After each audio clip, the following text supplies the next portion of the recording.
കോഹിനൂർ ലോകത്തിലെ ഏറ്റവും പ്രശസ്തമായ രത്നങ്ങളിലൊന്ന്.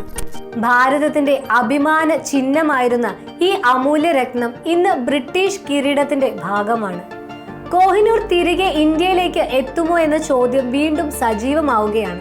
UK സാംസ്കാരിക വകുപ്പ് സെക്രട്ടറി ലിസ നാൻഡി ഈ വിഷയത്തിൽ സൂചനകൾ നൽകിയതോടെയാണ് കോഹിനൂർ രത്നം വീണ്ടും വാർത്തയിൽ ഇടം നേടിയത്.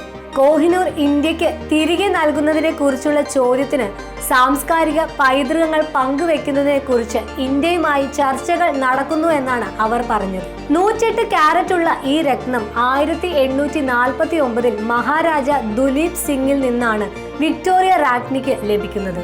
പിന്നീട് 1937 ക്വീൻ മദറിന്റെ കിരീടത്തിലും ഇത് സ്ഥാനം പിടിച്ചു.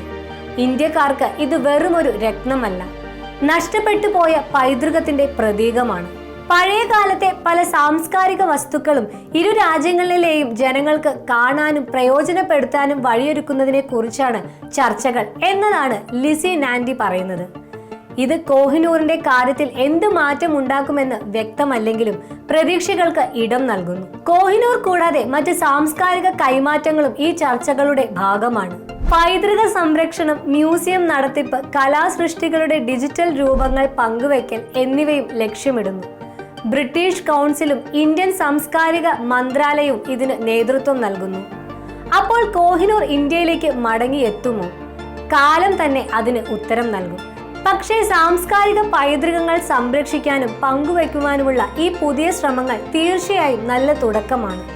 കാത്തിരിക്കാം നമ്മുടെ കോഹിനൂർ തിരികെ വരുന്ന ആ നല്ല വാർത്തയ്ക്കായി.